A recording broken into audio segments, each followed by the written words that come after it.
Hello, everybody. Bill Thornton, SoCalSabre here, and it is Saturday. So let's find out what sounds off of the albums and CDs that I listened to this week. Well, I got the listening off to a really good start this week because the very first thing I listened to was this 50th anniversary collector's edition of The Dark Side of the Moon.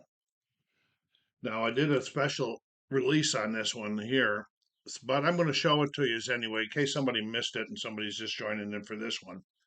Okay, it's got a nice little protective cover. We're going to slide it out here.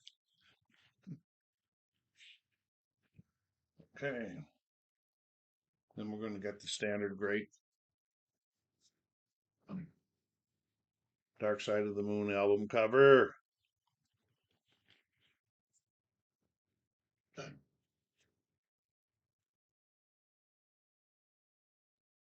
And then I got it upside down. There we go. There we go. Bill's always got to give you some sort of a laugh. So we got the lyrics and credits there. The really cool thing about this this edition is what I'm going to show you next. This is the vinyl.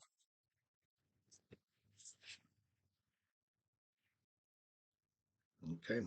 Normally the Dark Side of the Moon album is two sides. This is a two LP album itself. Now here is side one.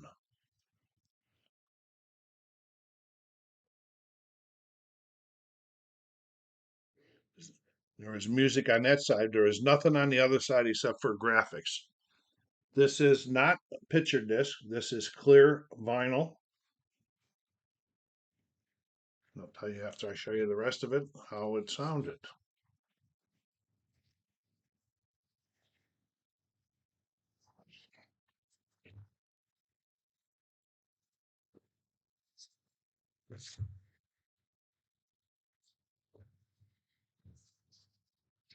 Here is the second side.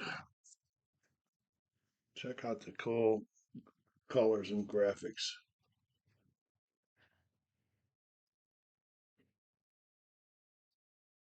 Well, how did it sound? Because I listened to it. I did. I was bound and determined. I was going to play it one time since it's a collector's edition, but I wanted to hear how it played. It was really good, really good, and I am very happy about that too. And so, what else came with it? A big poster. Pink Floyd, Dark Side of the Moon. If I was up to putting posters in this new music room, it'd be up there, but I'm not. So that got my week off to a great start. The first thing I listened to was the Dark Side of the Moon 50th Anniversary Collector's Edition. My first, probably last time I'll listen to it because I want to keep it in near mint condition. Not that I'm really selling it or anything, but I just like to be able to say I got one. All right.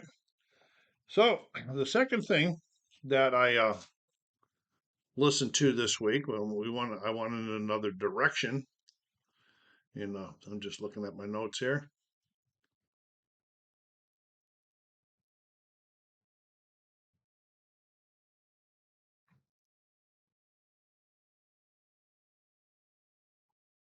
Okay, is Jethro Tull's War Child from 1974.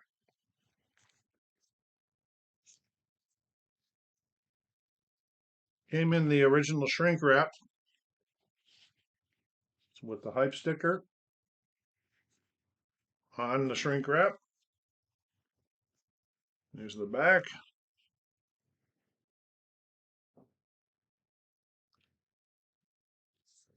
Then there was the original insert in its inner sleeve with the lyrics on it. Big hit, Bungle in the Jungle on this one. It wasn't received a very good phrase. I mean, reviews. Let me see what I got a note here on this. was an era of controversy because of the previous album, Passion Plays.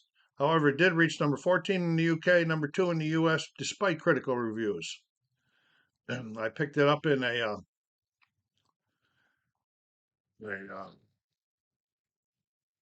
Jethro Tull threefer in a whatnot auction. And it does have a little bit of popping. It came in that threefer that I already talked about with the. This is kind of crazy. This is so it says it's black and this is actually green. The label. No, that is nuts. All right. Let me see something here real quickly. No, I can't reach it. But anyway, it's on the green Trilus label. Why it's showing up black, I have no idea.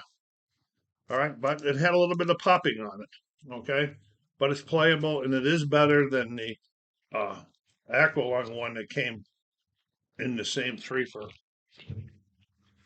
So that was Jethro Tull, War Child LP from, let's see, what was I say that was 1974, the seventh studio album, their seventh studio album, since Jethro Tull isn't a person.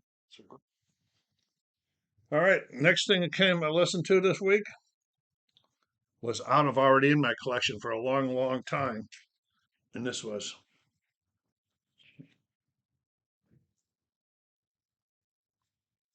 They Only Come Out at Night by the Edgar Winter Group. This is, I believe I have a reissue of one on this one here. Let me see what we got here. It's a 1977 reissue of the 1972 release. Debuted, and this is their debut album, and reached number 3 on the Billboard Top 200 in the U.S. There they are in their youngest.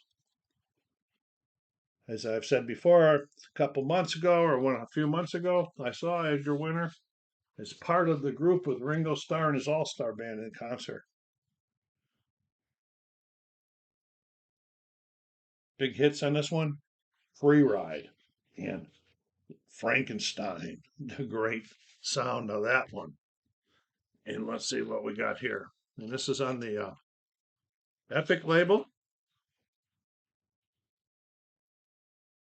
See, now the colors showed up on this one. That is really strange that last one didn't show up colors. So that was the third thing. This was out of my already in my since '77 most likely in my collection. It was good to hear it again.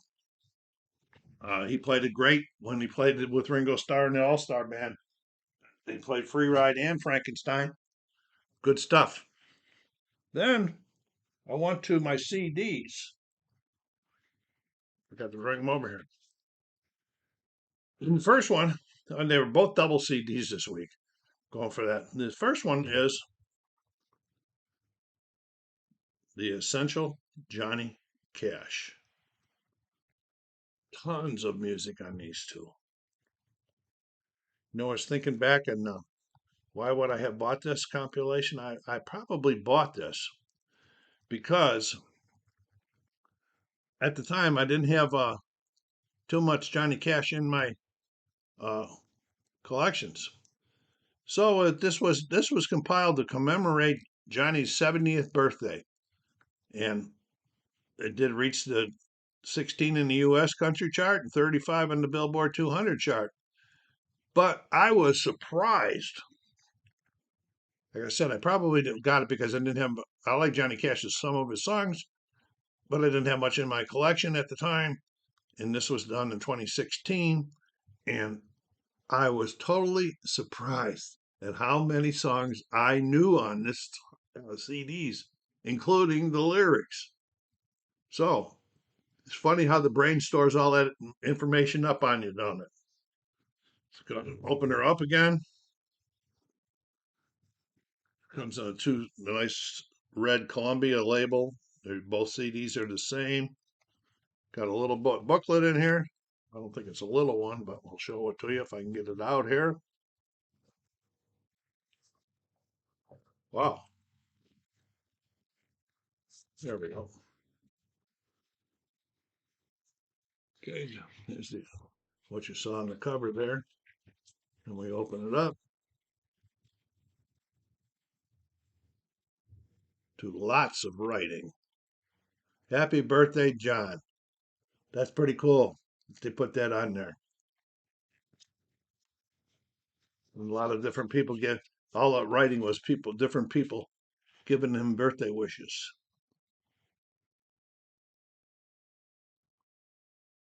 So nice insert, nice tribute for Johnny Cash's 70th birthday.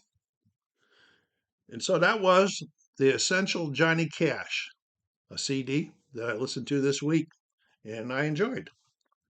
The next one, this caught me a little bit by surprise. This is Neil Young's Story Tone, and it supposedly is the deluxe edition. And this came out. I'm gonna check my note real quick here. This came out in 2014, classified as pop, folk, and soft rock. It was his 34th studio album, and it was released in two formats: a single disc, which features orchestration and big band arrangements of the songs, and a deluxe edition, which includes a stripped back recording of the songs. Peaked at 33 on the U.S. charts. Well, I thought that there was, I don't know why I didn't read that before. I had it. But what it is there's two CDs in here. Two CDs. Okay. Neil at some time had wished that he could make an album with an orchestration and big sound behind him and that's what he did with this. And then subsequently, and that's on one of the CDs and sounds pretty darn good. And then subsequently, they did a stripped back version where they removed all of the orchestration and the background vocals, and it's pretty much Neil Young acoustic and on the guitar and the piano. And it's okay. It's all right. However, I prefer the one with the orchestration in it. Comes with a big book with a lot of detail, the lyrics on each song, and different pictures to accompany each one.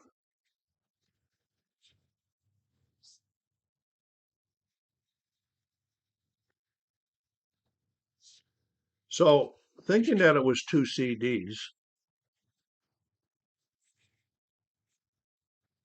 I played the disc one, and it was the strip back version. I said, "Oh, this is okay. This is cool." I've heard a couple other artists that have done that recently too. That I've not recently, but that I've picked up recently.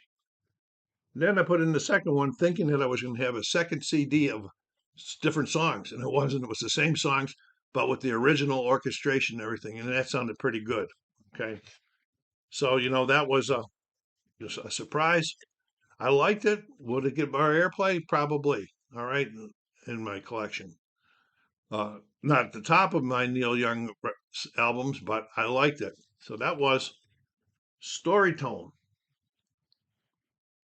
by Neil Young from 2014. So then I closed up or finished up my review, you know, listening to the week to one that I picked up on the 19th of April of this year when I was out at Wisecrack. I had told you that I went out there the day before Record Store Day, telling them I didn't think I was going to make it out there at all on Record Store Day and buying two albums. This was the second one that I picked up because I wanted to check it out because I don't have anything by that in my collection. And this was the album Ohio Players by the duet Black Keys on red vinyl. I still have it in the shrink wrap. I don't know how long I'll keep it in the shrink wrap. Now, I'll ask you a question here, so maybe you guys can respond to me. Before you're going to hit the like button and subscribe and all that good stuff to help the channel grow, I was told that if you don't take them out of if you don't open the shrink wrap, that eventually it was going to the shrink wrap will fall bend and cause the album to warp. And I could understand that. So then I had a person say that even though you take this off, it can, after a long time, it'll still cause warping because the top and the bottom are still going to pull because they're on there like that and cause warp. And that sounds reasonable too. What do you guys think about that stuff? Let me know in the remarks section down there. Okay, and this came in a nice red volume, and I'm going to actually play it again. I kind of enjoyed it, and I want to see how much more it'll grow on me. And it's got some nice red. Let's see if I can get this turned the correct way for you. Now, that's writing down there below the needle holders. Right there's the lyrics. Then off to the left is like uh, the time for each song, the length. Pretty good stuff. Pretty nice looking album. I might even replay it again tomorrow. I won't video it again. And then there was another poster. It's the Ohio players must have been bowling fans as of there. The Black Keys. Was there an autograph poster of them bowling? And on the other side, lyrics and information about the album. So that was a pretty nice week for me. Music listening, a few surprises, like how much I like Johnny Cash. The Neil Young one surprised me.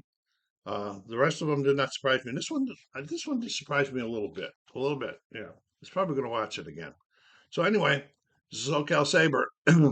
Second, thank you very much for coming by. Take care of yourselves out there. Be kind to each other and stay safe.